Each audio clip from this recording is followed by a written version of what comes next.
Hi everyone, welcome back to another video and I'm so sorry. I know I am posting after a long time, but I have a reason for that. I have recently joined an law internship. Yes, finally, and मेरा जो पूरा दिन है वो college and internship में ही जाता है and मैं सुबह 9:30 घर से निकलती हूँ एंड रात को 8:30 तक वापस आती हूँ एंड मेरे पास टाइम ही नहीं होता है टू रिकॉर्ड वीडियोस। तो इसके वजह से ही मुझे टाइम नहीं मिल रहा था एंड वीडियोस नहीं आ रही थी। But I was reading your comments and मुझे कॉमेंट्स में ले कि like where have you gone and why not posting videos and videos क्यों नहीं आ रहे etcetera etcetera. So I am so sorry first of all. I know I am posting after a long time, but मैंने आपको reason बता दिया। सो मैं topics भी देख रही थी, आप मुझे टॉपिक सजेस्ट कर रहे थे कि इस टॉपिक पे वीडियो लाओ, उस टॉपिक पे लाओ। सो उनमें से ही एक टॉपिक पे आज मैं वीडियो लाई हूँ and that topic is most important topics for quants, या जिसे आप बेसिक या एलिमेंट्री मैथमेटिक्स कहते हो। तो in this video we are going to see कि कौन से इंपॉर्टेंट टॉपिक्स है मैथ्स के या क्वांट्स के या एलिमेंट्री मैथ्स के। एंड अगर आपने अभी तक मेरे यूट्यूब चैनल को सब्सक्राइब नहीं किया है so make sure to subscribe to my YouTube channel because this channel is going to be a one-stop solution for your MH Law CET preparation, because on this channel I upload all the guidance related videos. So make sure to subscribe to my YouTube channel and like the video. And now let's get into the video.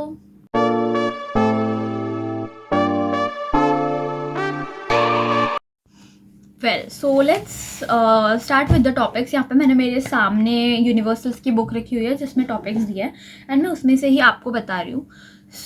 जो मैं देखो आपको जो मैं first topic बताऊँगी सबसे important, that is your percentage. देखो percentage का टॉपिक काफ़ी उसको स्कोरिंग भी माना जाता है, हालांकि मुझे तो नहीं लगता है, बट पीपल से it is very scoring and all. And so I think percentage you should do. And अब देखो परसेंटेज में भी बहुत टफ में जाने की ज़रूरत नहीं है, बिकॉज बिलीव मी जो CET है वो बहुत बेसिक लेवल के क्वेश्चंस पूछता है। लाइक फॉर एग्जांपल अगर मैं अपनी बात करूँ तो मेरे एग्जाम में एक क्वेश्चन आया था विच वॉज u+3। ठीक है, u is a number, so u+3 is equal to 5। So now what is u? So obviously it is 2, है ना। तो ऐसे देखो ये कितना इजी क्वेश्चन है। तो ऐसे अब मैं ये नहीं कहूँगी कि सारे क्वेश्चंस ही बहुत ज़्यादा इजी आते हैं, बट कुछ क्वेश्चंस वो बहुत ज़्यादा इजी भी पूछता है, जैसे कि ये वाला मैंने बोला जो मेरे एग्जाम में एक आया था। सो इस तरीके के क्वेश्चंस भी कभी कभार आ जाते हैं जिसमें आपको सिर्फ कॉमन सेंस की ज़रूरत पड़ती है। ओके, सो नाउ फर्स्ट जो मैंने आपको बताया इज परसेंटेज। सॉरी, आपका जो सेकेंड इम्पॉर्टेंट टॉपिक होगा that is your ratio and proportion. ठीक है, एंड परसेंटेज के जैसा ही एक टॉपिक होता है जो जिसको मैं इंपॉर्टेंट बोलती हूँ, that is profit and loss. Percentage के जैसा इन द सेंस ये दोनों अलग अलग चीज़ें हैं, percentage and profit and loss, but थोड़े बहुत मिलते जुलते हैं। तो ये आपको ध्यान में रखना है। ठीक है, and then comes your this thing, your data interpretation, है ना। This is also very important. Sorry, yeah, so data interpretation, they will give you any chart or any such thing, and आपको वो data interpret करके questions के answer करने पड़ेंगे। then comes your average। ठीक है, तो एवरेज से रिलेटेड क्वेश्चंस भी काफ़ी इजी होता है उसके, जैसे ये फॉर्मूला वगैरह होता है उसका, आपको वो अगर आपने याद कर लिए तो आप उसके क्वेश्चन सॉल्व कर पाओगे। Then comes your time and work and your time and distance. ठीक है, तो ये चीज़ें भी हैं, but time and work and time and distance इनसे भी एक ज़्यादा इंपॉर्टेंट टॉपिक है जो मैंने अभी जस्ट मिस किया, डैट इज़ एलिमेंट्री मेंसुरेशन। हाँ, मेंसुरेशन से भी बहुत सारे अच्छे क्वेश्चंस आते हैं, मेरे एग्जाम में भी आए थे as far as I remember.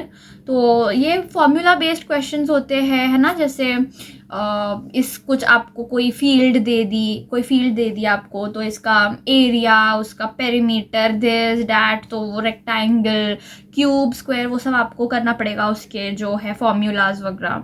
And then comes your basic concepts in problem solving, यानी बेसिक कंसेप्ट्स होते हैं, कुछ प्रॉब्लम बेस्ड क्वेश्चंस आते हैं, तो वो प्रॉब्लम सॉल्विंग किस तरीके से करनी है तो ये आपको देखना पड़ेगा।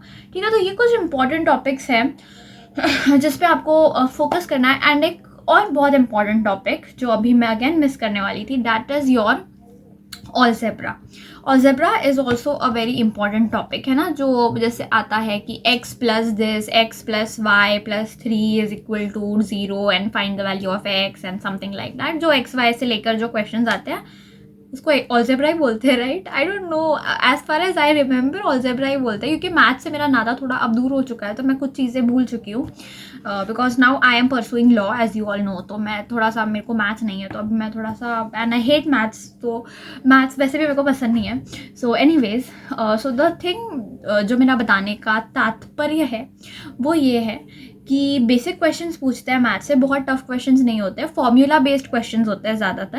एंड ऑलजेब्रा अच्छे से करके ज़रूर जाना, जो आपके एक्स वाई वाले क्वेश्चंस होते हैं, क्योंकि ये मैं जैसे, मैं अगर, मेरे को बहुत लोग पूछते हैं कि लाइक ना क्वांट्स के लिए बता दो क्या स्ट्रैटेजी या क्या सोर्सेज है, but to be very honest, जैसे कि मैंने बताया, मैं मैथ्स, मेरे को पसंद नहीं है, तो मैंने ना मैथ्स के लिए, एक तो मेरे पास टाइम भी नहीं बचा था ज़्यादा उस टाइम पे, बिकॉज क्या हुआ था, जैसा मैंने ही पहले भी बता चुका है, but I am repeating for अगर कोई नया है चैनल पे, एंड यू नो, तो द थिंग इज़ कि मेरा जो कॉलेज या स्कूल था 11th-12th, वो मेरा 2 घंटे दूर था, एंड मेरा बहुत टाइम ट्रैवलिंग में चला जाता था, तो बोर्ड्स प्रिपरेशन भी थी, ट्रैवलिंग में टाइम चला जाता था, एंड बोर्ड्स भी मेरा CBSE था, तो काफ़ी बोर्ड्स के लिए भी मुझे ज़्यादा टाइम देना पड़ता था, एंड CET के लिए मैं उतना टाइम नहीं दे पाती थी ट्रैवलिंग की वजह से एंड बोर्ड्स की वजह से।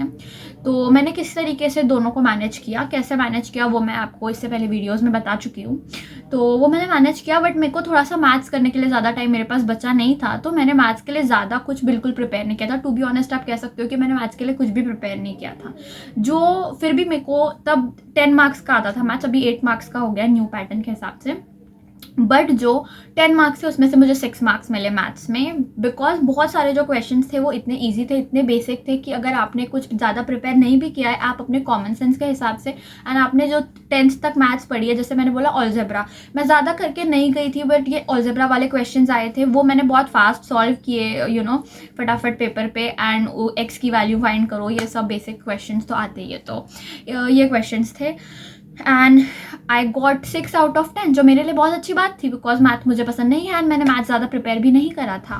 सो डरने की बात नहीं है, बेसिक क्वेश्चंस आते हैं, एंड ये इंपॉर्टेंट टॉपिक्स है, and you know, focus on these, and all the best for your preparation, and subscribe to my YouTube channel for more helpful content. I will meet you guys in the next video, and तब तक के लिए bye bye, and thanks for watching.